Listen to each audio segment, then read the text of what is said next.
What's up everyone? How you doing today? I'm ShadowRock, and today we have something new for the Mega Man cartoon. So the Nerdist has had a interview with a couple of the people behind this new Mega Man cartoon, and there's some interesting stuff they have to say, I'll say that much. At first I thought I was going to do a scripted video on this and talk about the key points. But then I actually started reading the interview itself, and then at that point I decided, no, you guys need to see what these guys are saying, because let's just get right into it though. So we're doing this completely unprofessional style today. I'm going to read through the entire interview with you guys, and I'm going to give you my thoughts on the fly. And rest assured, I'm not holding back when it comes to my thoughts, because I have some things to say. So let's actually get right into it. So some call him the Blue Bomber, some call him Rockman, but for nearly 30 years, audiences around the world have known him as Mega Man, the eponymous humanoid robot boy at the center of the mega popular Mega Man video game franchise. Created in 1987, Mega Man is standing on the precipice of its 13th anniversary, and Capcom is celebrating by partnering with Disney XD and Man of Action Entertainment for a brand new animated series launching in 2017. To take you inside the upcoming animated series, I sat down with the Men of Action behind Man of Action, Steven T. Siegel, Duncan Rollo, Joe Kelly, and Joe Casey. Now, that's our first piece of news today, folks. This Mega Man cartoon is going to be aired on Disney XD, and to some people, that's a really bad thing. Like, I'm whatever on it, because I don't watch a lot of Disney XD shows myself. I don't watch TV at all. But yeah, that kind of raises a red flag for sure. Speaking of red flags though, we're about to get on our first one here with the first question. So Nerdist asks, tell us, why is now the right time for a new iteration of Mega Man? Now Duncan says, why do we get on board? Well, obviously Capcom is excited to have this legacy character. Get it, Mega Man Legacy Collection? You know, there's going to be all sorts of stuff surrounding his anniversary, Rebirth, and his 30th anniversary. Now that's interesting because he specifically uses the word Rebirth.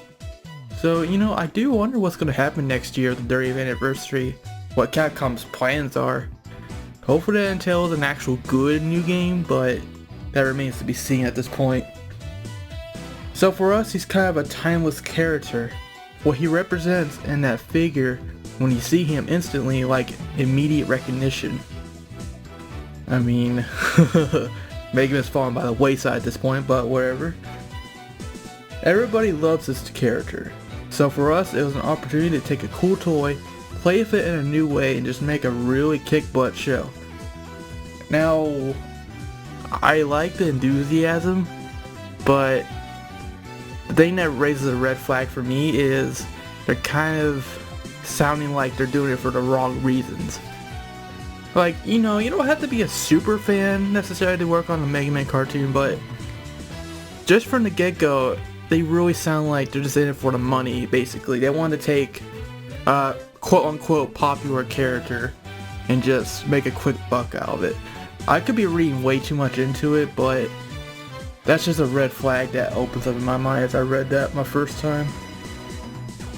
So then Joe goes on to say, I mean, the kind of stuff we done on Ben 10 and making up Big Hero 6 characters, Generator Rex, and Ultimate Spider-Man.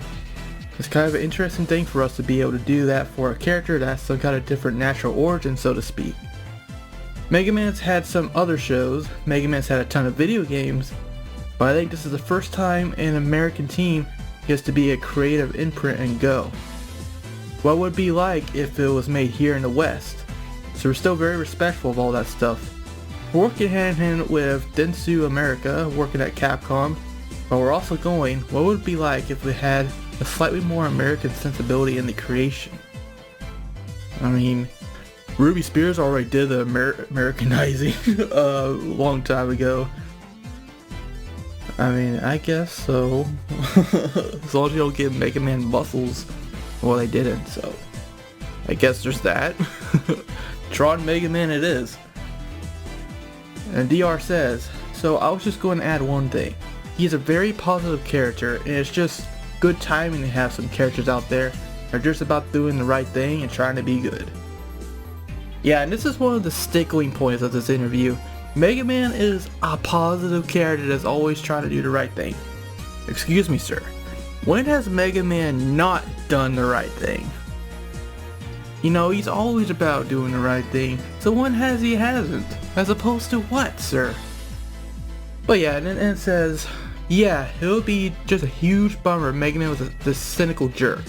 It's like, why was I created? Again, when has he ever been a cynical jerk? I can see some other Mega Man characters being like that, but not the Mega himself. And then Joe Casey says, no, but the hundreds and hundreds of robot villains are those guys. Okay, fair enough. Alright, so Nerdist asks next that, so what was the biggest challenge of taking this character who does have 30 years of history and has so much fan attachment to it, and start reimagining it for a new audience? You know, it was kind of the same approach we did of Ultimate Spider-Man. You want to take the character down to his bare bones, his essence, because a lot of things can be added on over the years. It might have been appropriate for the time, but we really just went through everything and found the stuff that made him what he is and tried to bring that out. Honestly, it's just trying to be true to the character is what we did. I mean, if renaming him Aki Light is being true to the character, I guess that's your opinion. Alright, well, now there's asks, Mega Man has a pretty sprawling rogues gallery of his own. But are you guys adding any new characters to Mega Man canon? One of the things we're doing is keeping names and types you know, and then going, what does that look like now? So his family, for instance, has a slightly different shape. They're all familiar, but they have different kinds of things they're doing. But there are characters from Mega Man that you like, for example, they're probably around, but in a shiny new wrapper in a new way. The villains, I mean, there's so many of them. We're still in the geek phase of going, oh, I want to do this one, I want to do this one. Well, that's going on, we haven't needed to make any more yet. New takes on old names for sure though. New takes on old names. Okay. There's Ask. And some of the old names were a little wonky. Fan Man, I love it. Especially today when it's hot. We had brought up a touch of equal rights. Oh god, equal rights. I hope that's not where that's not going where I think it's going. Not only are there Fan Man and Shock Man and Elect Man, all of them, but we brought in some women characters as well. Back up for a second. Fan Man and Shock Man. Yeah, I remember those guys. Sure. Yeah, so I guess Oculai is going to be taking on robot masters such as Speedy Boomerang Man, the Eskimo Man, and Dental Hygienist Man, Vampire Man, and Frog Man. Yeah, awesome. Oh my god. And this is the other really big red flag here. These guys, they really know the source material. I mean, sure, getting some names wrong is a small thing in the grand scheme of things, but when they don't even remember the names, can you really trust them?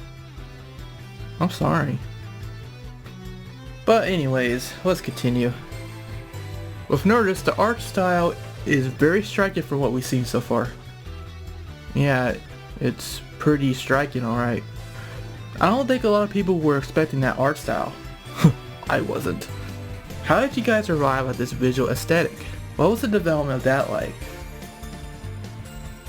Donkey could draw and he drew that stuff. We worked very closely with Capcom, and they had a lot of very specific things that they wanted to keep, and also that they didn't want to go near some other things. They got a lot of, well, I can't say what is happening.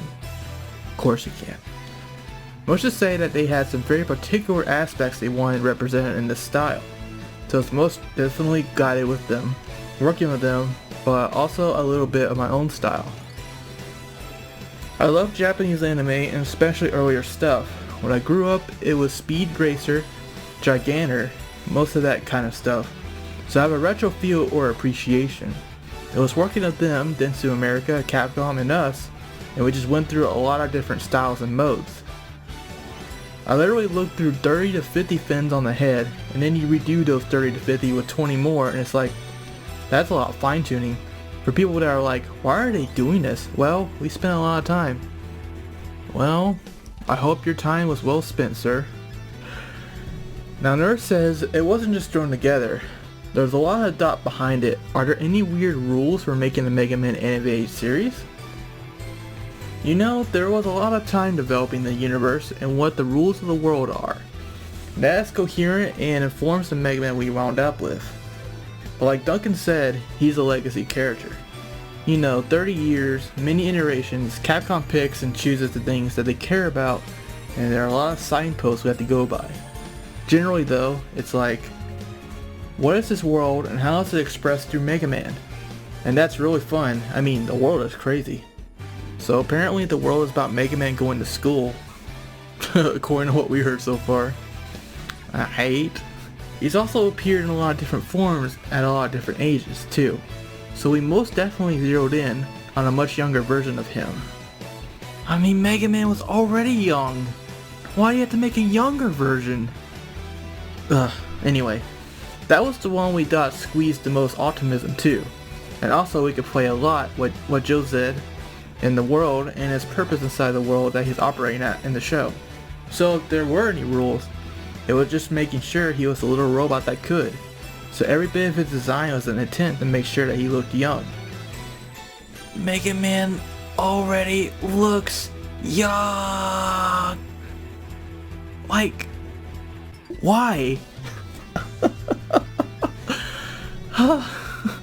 You gotta make him more optimistic. He was already optimistic.